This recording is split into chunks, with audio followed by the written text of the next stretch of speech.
Hey everyone, this is Josh Friedman with 10 Digital Media, and I am so excited to be here today with Jeff Kleid of Elite Risk Insurance. Jeff, thanks for joining me. Sure. Thanks, Josh. Thanks for having me. So Jeff, I've known you for a very long time, and I want to just say that you've helped me significantly in many of your expertises. In addition to being an incredible insurance agent, you are a master networker to the point you've written a book in networking, and you are a business owner who's owned multiple businesses and worked with different people to help set up their businesses.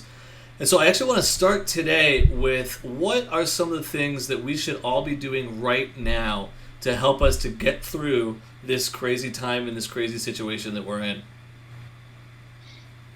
Well, I mean, that's a big swath of stuff. No, as far as if you're talking about specifically like networking and trying to save your business right now, right? Trying to figure out how to pivot and like literally just kind of be relevant right now. First and foremost is really start to look at who you have to communicate with and figure out how you can communicate with them differently. It's interesting because on the one hand, we become a digital environment for multiple years. And on the other hand, all that digital environment has done was made more of us go to meetups and go to networking meetings and go to all these things in person where we're glad-handing, handshaking, patting people on the back and doing all that stuff. And all of a sudden, all that's gone, right? Like in a blink. So it's like all the technology made us think we were going to stay at home, but yet it all took us out to be at all these meetups and go to all these things. So, really, for me, I pivoted probably about 5 weeks ago because I started to see in my unique world of insurance, it's a specialty world and it comes with a lot of money behind it. And I started to see the money dry up really quickly. So really fast, I realized I have to communicate differently.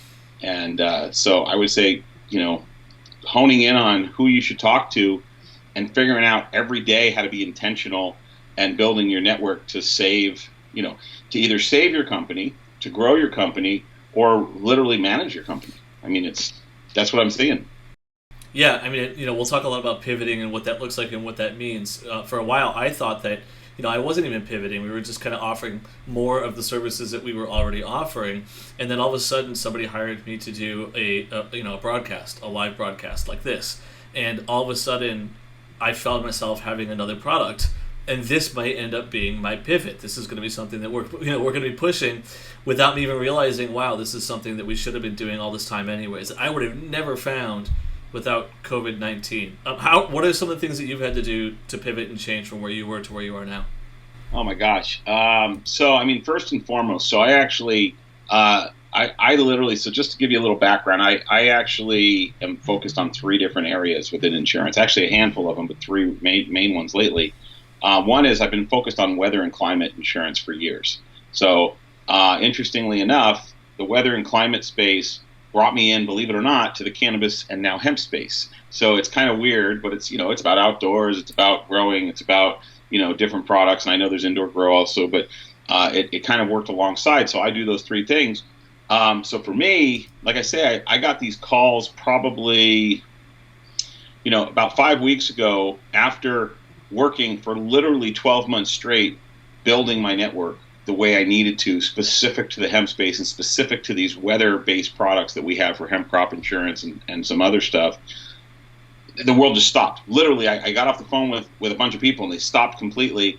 And nobody said, oh, I don't have the money, or nobody said, hey, we're not moving forward. Nobody said anything, but everybody said the same thing. And I literally was like, holy crap, what do I do? And by the way, I didn't say crap either, just so you know. I said, what am I going to do? And it literally took me like a day to get around it because, the world hadn't caught up to my thought process, right? So, you and I just talked about this, offline. We were talking about, like how we got our supplies and got things before the world did, right? Same thing in business. Like I couldn't just start telling people, hey, the world's going to crumble. It's going to stop. You need to pivot because no one wanted to hear it. I just did it for myself. And so one of the quick things I did was I said, okay, most of the people around me that had all this investors and people doing whatever, the only way I'm going to get these past the finish line is if I find new money for them. Like it's not what I do, by the way. I do insurance. So immediately I started calling my relationships that have money, that were investors and that were already looking at the cannabis and hemp space. And I started to try to connect the dots so that I could salvage the insurance accounts that I was going to lose by doing it. which, by the way, we've lost a bunch of them. But at the same time, that's what I did. I started to see that quickly and immediately started firing off emails to people I knew. And then I also started communicating more on LinkedIn because I know I have a good following because of the weather stuff. The hemp and the weather stuff, I really have a good following on in LinkedIn. I don't focus on the cannabis side because I have a whole another division that does that. And I'm really focused on the weather and stuff like that. That's really how I've done it. And then also, hate to say it, but something in the world's aligning because, and it's sad, it started with the Nashville tornado. But the alignment comes where no matter what's going on in the world, you still have to pay attention to what's normally happening, right? Yeah. The climate change, the tornado. I mean, look at last night, this horrible tornado that affected, I think millions of people. I think, 19 million people last night or something?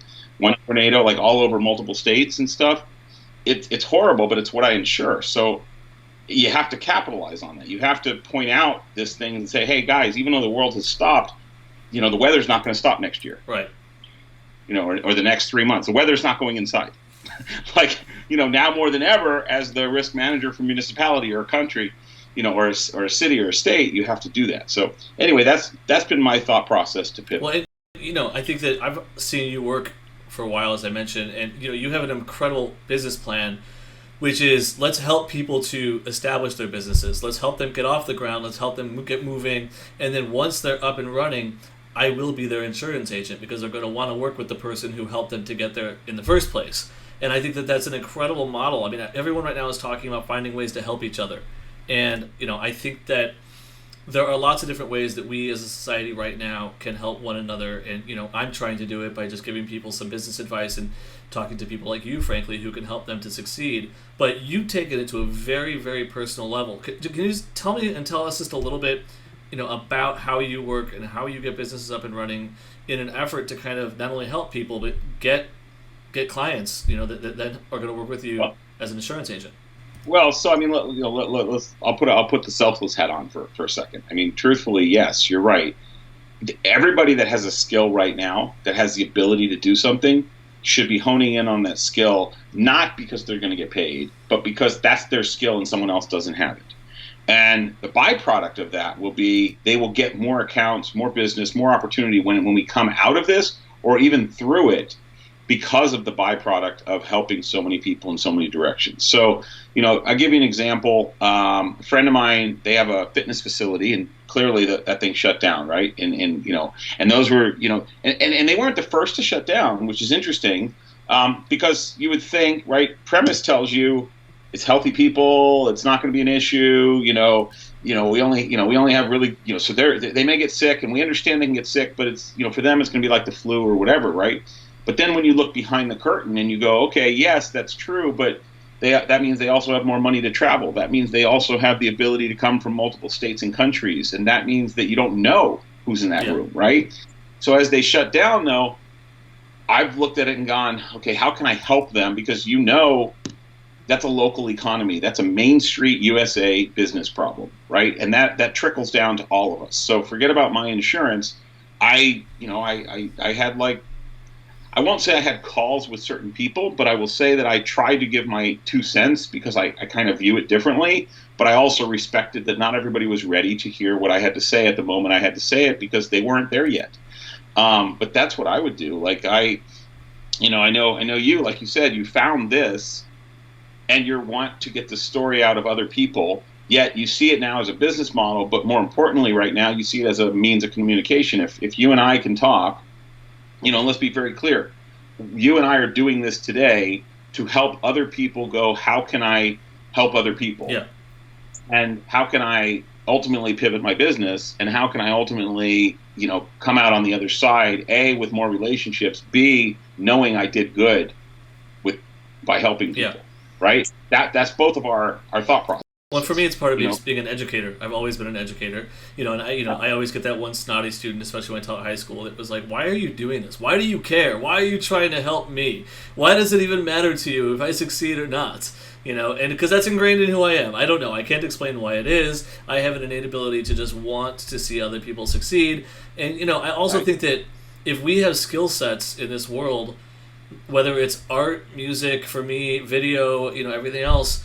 It's our responsibility to share that with the world. Otherwise, we're just wasting the gifts that we have. And for you, I think it's a lot of things, obviously, but I think that I'm seeing, again, just you're a connector. You take this person, you put them together, and you see what happens, and you've seen it succeed over and over and over and over.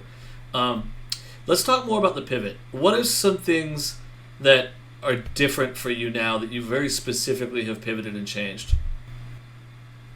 Well, like I said, I have since, I'm building, so I want to be clear, there's two different ways, all right? So pivot for me on the business side, this is what's going on. Pivot for me on the personal side, this is or pivot for other people. So on the business side, I've actually aligned with a few different people that are able and wanting to participate in financing the cannabis and hemp industry. That's one solid pivot, and I've literally taken other people's jobs. Quite frankly, I've taken people that go out and look for money for people to invest. I haven't cut them out in any way, shape, or form, but I've just decided I can't wait for them. So I've gone out, used my network, and I've got about 6 or 7 prospects that I'm working with, and one business partner, all in the pipeline to get funded for different areas within the cannabis and hemp space right now, for 2 reasons. One is there's no reason they should be stopping, and fortunately for that industry on the cannabis and hemp side, on the cannabis side mainly, it's essential, and that's a whole nother discussion, a whole nother day, but it is essential, really. And the reality is there's been a tough go with capital to begin with. It got a lot, then it got nothing, or it got nothing, then a lot, then too much, then nothing, and now all of a sudden people are looking at a safe place to put their money, right? So I've really honed in on figuring out how to get people what they need so that it helps me. I've also honed in on, within that space, how to take all the people I've met and put them together. So for example, I do have somebody that's currently looking to buy CBD and CBG, which are cannabinoids, which is specific to help certain things. They both actually are known to help cancer and things like that. And since my wife just went through breast cancer, I want as many people to have access to that as possible, whether we can have a whole cannabis discussion or not, right? So if somebody's going to buy and somebody's going to sell, that's awesome to me to get them moving, because it spurs that little world of the economy. At the same time, it also keeps me in the mix, and personally, I've been concerned about the product that I use medicinally for helping my wife with different things being on the shelves, because it can't get down here. It can't come from where it is. So if I help these guys, I was very clear with somebody, listen, I want you to be able to get this sale done of all these liters of solid CBG. I need you to give me 16 ounces of it, and I want my own bottle so I have it, so that I can make sure I have enough medicine for my wife.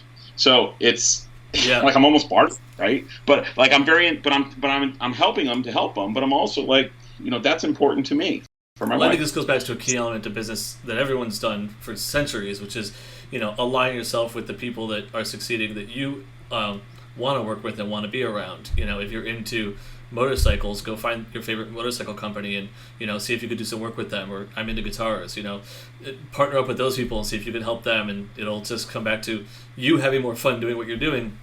But in your case, it's very personal, obviously. Yes, but it always comes back to that. I mean, literally, the more people you help, the more opportunity you'll have. And so let's talk about the personal side, right? The personal side is the same thing, because even my wife, she was home all last year, and she's coming out on the other side, getting some good reports and stuff like that. And then this happened, so now she's back in, and she just wants to run with the wolves and be with her friends. And it's awesome for her. It's awesome that she really was just looking forward to that. And at the same time, it's sad that it turned away. So now it's she doesn't just realize on any given day that she can pick up the phone and communicate with everybody on Zoom or do whatever. So you have to help people do that, right? Not everybody knows. People are just sitting there trying to figure it out. In fact, I'll take it a step further. What blows me away with this whole thing that's crazy is we've had Zoom for Yeah. years, right? We've had Zoom for 8 to 10. I realize we're on Skype. I'll say Skype all you want if you want, but I realize we did. I do a lot of Skype overseas, but Zoom has become the flavor of the day here in the U.S. Right? We had it for years. Now, literally, when I talk to somebody on the phone, they're like, "What? You don't want to set up a Zoom call?" Yeah. Like it existed before that. Right, but we didn't use it because we were able to touch people. You were able to go and you just walking out of your house, you say hello to somebody, just getting in your car and do whatever. So I personally, like, there are some people, I know it sounds funny, but as much as people that are networking in person are sometimes horrible online, and people that are horrible in person are awesome online. But right now, everybody has to be online. So there's like if someone's used to dealing with other people where they can only interact in person and they're not good phone skills people, or they're not good on the computer to chat with people, or they don't know how to start a conversation, that whole mindset has to change right now. It's and I'm evaluating, I go to a ton of live and in-person networking events. At least I did in the before, right? And now the before a whole month ago. Yeah 21 days. But now I'm actually reevaluating, do I really need to be going to all of them, or can I just be meeting with people here? And I think a lot of companies on a grand scale are going to be doing more and more and more of the video conferencing and the video networking because they can, and everyone's suddenly learning how to do it and going, oh, I do know how to put a fake background or a blurred background behind. And and by the way, everyone's buying new microphones. I feel like, I've been an audio guy since high school, right? And one of my biggest complaints in the world is really bad audio. And now all of a sudden everyone's going, wait, what microphone do I need? And wow, I get to explain to you the difference between a dynamic mic and a condenser mic, and you actually care because you have to, because you want your audio to sound better, Right. So, yeah, I think that the world is going to be more digital after this. I think we're going to be all spending a lot more time in our bubbles on our screens, having conversations with people with screens. At the same time, we're not traveling as far. I think it's better for pollution. I think that there's going to be other benefits to the world, to people not being out and about all the time. I think there's going to be a push and pull. I mean, here's you're 100% right, I believe. I mean, we could both be wrong, but I think, I don't think people at the higher levels, okay, in government, and also people that have something to sell, okay, so two different unique groups, realize that getting back to normal is going to be a new normal period. Because you think about it, right? A company that said, no, you couldn't work from home, you're not productive, you're not going to do it, we're not going there. Literally, the average company took less than 2 weeks to be fully operational from home with whoever they kept, right? With whoever's in their world. And I can't imagine a world where lawyers are going to, where half the floors in America are not going to go by the wayside in the short run. Now, I'm not telling you they won't come up with alternatives, because that's what's great about reinvention and about pivoting and about business and about going in a new direction. But I will tell you that the way it sits now, XYZ law firm in multiple locations throughout the country is not going to need the space they have, and they're not going to go back to get it, because now it's been done. This has been proven, right? This is proven that you can still transact, you can still do business, you can still engage, and so that barrier to entry of having to do it and having the principals of a company or principals at the top level of the government say, no, we can't do that, that's gone. That's an argument. Right. And by the way, I had that argument. The reason why I see it so clearly is because I had that argument with my first business partner in 2003. I had it where I actually started letting really top people work from home because it was more productive, and they lived too far. There was no reason to have them come in and then go into the city from the San Fernando Valley. So it was an argument I had, I fought, I won. I didn't win everybody at the time, but now it's inevitable. Yeah. And I think you'll see that across the board. I think what we're going to see as well is we've been seeing for a really long time in residential real estate, the movement, especially in Southern California, of people moving into smaller spaces, right? So we see a lot of people who don't want to have a big house and don't want to have the property and the land or can't afford it, frankly. And so we're seeing a lot more of these large apartment complexes coming up, or housing complexes where the houses are really close but smaller. I think that we're going to start seeing a similar thing in office spaces as well, where instead of having an entire floor where everyone gets their own cubicle, there might be a central location that people can come to just to have virtual meetings like this. You know, almost like an internet cafe would have been 15, 20 years ago, because people didn't have internet at home. You're going to have people that instead of going to an office might just for an hour or two every day go log in, you know, at an offsite location, because like me, they have toddlers at home or distractions, right? So they're going to go there, they're going to log in, they're going to pick the backdrop that'll be the same at every single location they want to go to, and they're going to have a space where they're going to be able to just do virtual meetings. I think that, you know, if people can't do it at home or in their small space, there's going to be a need for that. But again, this is sort of like downsizing of commercial real estate. I think that's going to happen in order to enable that situation. And I think, again, you and I are totally not real estate experts, but I also think that if you do it by class, not class of people, but by industry, right? Because the one thing about Starbucks is everybody can go, right? The one thing about all these things, everybody can go. But if you're in a space with other, you know, white collar professionals on the one side in one building, and you're in a space with entrepreneurs on another side, right? That are always makers and creators, those things are still probably going to remain fairly successful. But I think more importantly than that, like you know, just, you know, short run, right now, right today, like the first thing I think people should be doing, and I think people are doing it, but I think you first have to figure out, okay, what's next for me, right? You first have to figure out, because there's two different ways to look at it, right? I still don't have a clear path, and I'm not even going to tell you, like I believe I've accepted this reality just between June and July, because of the nature of the uniqueness of some of my insurance products. I was projecting to do about 80% of my revenue for the year in just June and July. And it was 3 times the size. It was projected to be about 3 times the size of last year. Okay. And for the whole year. And I've accepted that it's probably not. I'll be lucky if I do the same, a little bit more in the couple months coming. But I know that what I've done is I've opened up the potential for exponential growth in revenue for my company long term, just because of the past 5 weeks that I've had to go through. So that was so I'm like I'm not excited about the moment, but I'm really excited about the way I had to pivot and what I had to do to shore up all these things. If nothing else, as a collector of people and relationships, I've got, probably a half a dozen new solid relationships that have formed in the last several weeks. The thing about collecting people all these years is that you compartmentalize them, and really the people you collect, for me, most of the people I've collected, I've done something for, quite frankly. Most of them are people that I've either helped, tried to help, figured out how to help, or just gotten to know because they're really good people, right?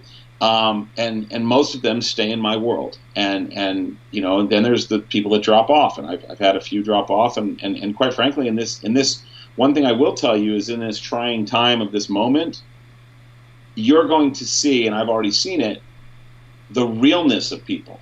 So you also see the other side of that. So it's not always clear and good and great.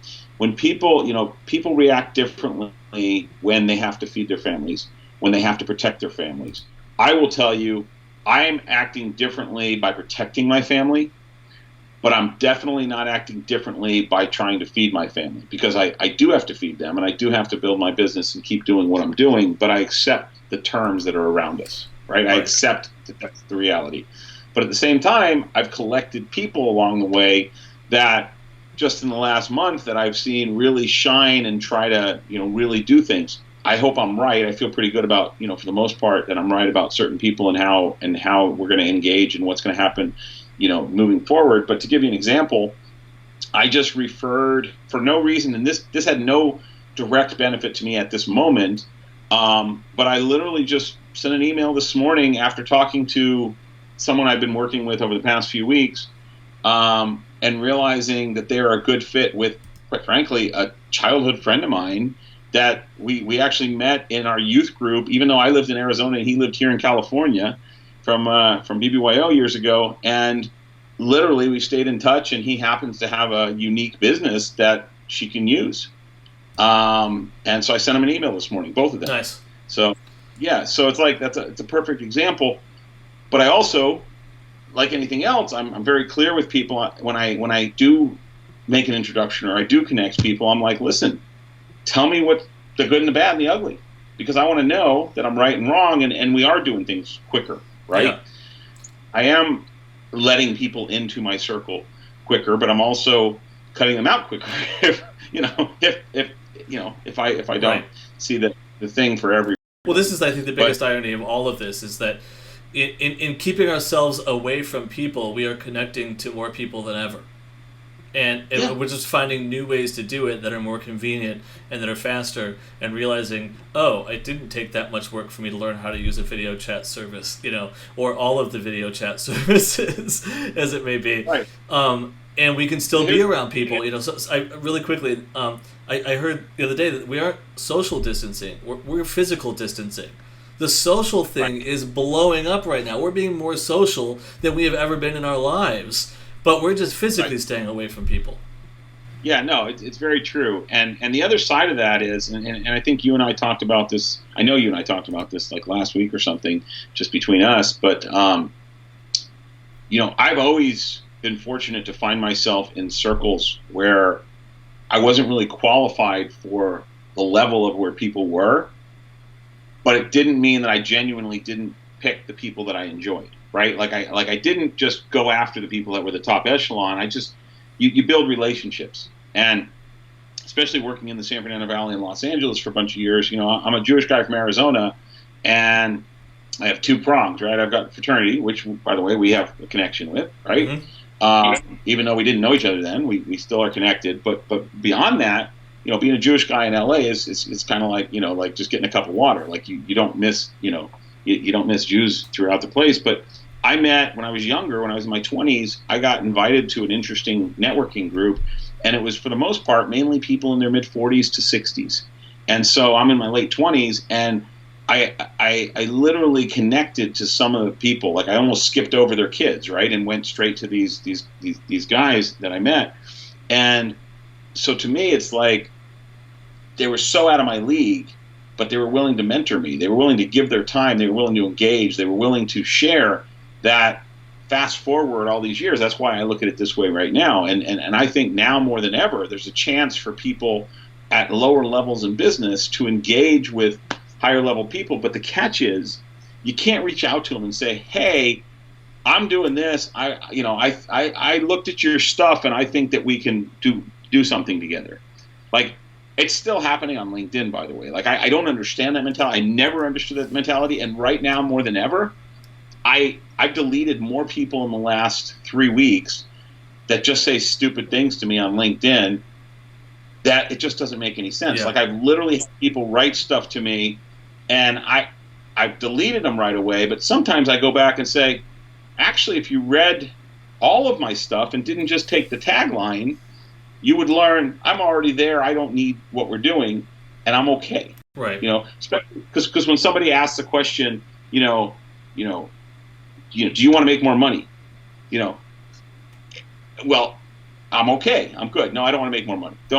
I don't want to make any, right? No, it's a stupid question, right? It's not how you do it. But if somebody was on my LinkedIn and saw that I'm trying to help people understand that there's this weather issue that's still going to happen, even though the industry, even though work is shut down, buildings are still going to get destroyed in tornadoes. Floods are still going to wash out communities. Right. That's all going to happen now, a month from now, 2 months from now. So all I'm doing is posting that this is still, if you're responsible for that stuff, yes, I'm posting kind of about me and trying to tell people to be aware, but more importantly, if you're trying to get a hold of me on LinkedIn right now, probably better for you to read that article, maybe comment on it, and genuinely have value in that comment. That's not just, I agree with Jeff, what's your background? What are you doing? So there's ways you can pivot your life and start engaging with people. Jack from Twitter, Jack Dorsey, you see he's giving away a bunch of his money, right? There's two arguments. Well, he's of course, Twitter's going to make all this money and do whatever. Well, you know what? I hope they do. But the bottom line is I've never seen anybody, including myself, give away 28% of their money. Never. And not that kind of dollars. And you know what? I think it's awesome. But at the same time, I know, Jack Dorsey from Twitter is not going to call Jeff Kleid and say, hey, Jeff, can I fund your company because the PPP is not working? Can I help you? But what I do know is everyone should know what he's doing, and everybody that is wants to deal with UBI, universal basic income. Everybody that is wants to deal with women's health concerns should start reaching out to Jack. So I shared it and I said it because everyone should, right? If he's got a little treasure chest, why shouldn't we be helping everybody? Right. That's not come back to me, right? That's just getting the information out. That's a simple. If everyone did that every day, you would, and you did it intentionally, you would build a network of people that want to help Jack Dorsey, help women and people with universal business, income. Right. Just my thought. Well, basically. Again, I think it's back to just kind of figuring out what do people need right now. I think that, like you said earlier, there's a vulnerability that's acceptable at the moment. Instead of me asking people, what do you do? I'm asking them, what do you need right now? What is your biggest challenge, and how can I help you to get to the point where that's no longer a challenge for you? Or is there somebody I can introduce you to, or is there something I can help to create for you? And again, it's not a self-fulfilling sort of thing. This is kind of what I've always done, but I think that the world has just become significantly more digital in the past few weeks. And as a result, there's just more people paying attention. There's more people in front of the screen for more hours of the day, for longer, trying to get information. And, again, if you can just ask people, what do you need right now? What can I do to help you get to where you need to be? That people are being honest for the first time in a while, and people are actually telling you what they need and giving you an opportunity to help. Well, and I think, you're totally right. And I think the other side of that is, with this type of communication, again, it weeds out the people that aren't willing to, sit here in their son's room, right? I'm sitting in my son who's away at college's room because I've been sitting here, quite frankly, I've been sitting here since my wife got sick a year ago. I just never went back and take it a real step further. I haven't even hooked up my monitors, which I have here. I still get my mail at the office. I've been home for a year plus. Even though she's doing great, I just never went back. Right, but I'm literally still sitting with a laptop. I'm still doing what I'm doing, but I'm not afraid to, show you my, the painting the car he got drawn when he was a baby, right. And whatever. It is who we are. But what's great is most people are realizing it's okay to be genuine. It's okay to let your guard down. And so what I would say is, if you're going to really be successful in pivoting, whether it's for life or for business right now, it's to realize that there's a level playing field right now. Everybody is on the same level. Money doesn't matter because money can't outrun the disease. I know there's talk, okay, you can get tested, you can get better health care. Sure you can. Absolutely. I won't disagree with that. But as far as who has an older relative or who has a younger child or who has, my wife who's not immune because of her white blood count, like, we all have somebody we know that it makes it a level playing field.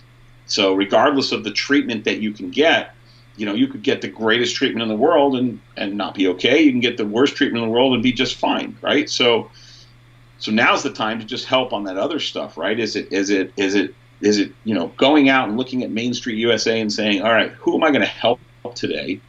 Because yes, I'm on the internet all the time right now. Yes, my wife finally looked at me like 11:30 at night, which, by the way, we're not usually even up to 11:30. My son was playing, Call of Duty till 12:30 with his friends and, whatever. But, I'm looking at my emails trying to decide, because I got one in at like 11:30, and she just looked at me and just kind of like no. And it's hard because we're not really working from 8 to 5. Right? We're stopping to get our dogs. We're stopping to get our kids. I joked with somebody the other day, and it's actually kind of funny. I was going to post, and my wife said I can't, but I'll hide it in here, so it's fine. But I joke that my coworker, is awesome because every time I get up from my desk, I come back and all of my work is stacked and put away nicely, and I have to take it back out again because my coworker is that awesome. so. Literally, like all my notes and everything gets piled nicely, and over That's here. Awesome. Yeah. It's funny, but I couldn't post it. I actually made a great post, but she wouldn't let me post it. I got overruled. I love it. I love it. Well, I'm going to have to cut us off here. We're kind of out of time, but, Yeah. Jeff, I'm so grateful for... What's that? I'm sorry. Hopefully this helps somebody. I mean, well, that's what I think that's the point. I think that's what we're saying. I mean, even I'm sitting here, in my guest bedroom, and it's just where I am right now. It's what I'm doing. Although my mother did not hesitate to remind me to make sure that the bed's made and to make sure that it's made well. So there is still that reality as well. But again, Jeff, I appreciate you taking the time to do this. If anybody wants to reach out to Jeff Kleid from Elite Risk Insurance, Jeff, how can people reach you? I mean, you can reach me at jdkleid@eliterisk.com, jdkleid at eliterisk.com. You can reach me at jdkleid at Instagram. You can reach me at Jeff Kleid on Twitter. However you want to reach me, or just reach out to Josh and get a hold of me. Perfect. And if you're watching this on YouTube after the live viewing of this, we will have some program notes as well. Thank you all so much for watching. Please like this and please subscribe. And we look forward to sharing more with you. And Jeff, I'm just really glad that so far your business has not gone up in smoke. Thank you. Thank you. I've been holding on to that one the whole time, by the way. Get something for that, right? At least we have insurance for it. Thanks, Jeff. Take care.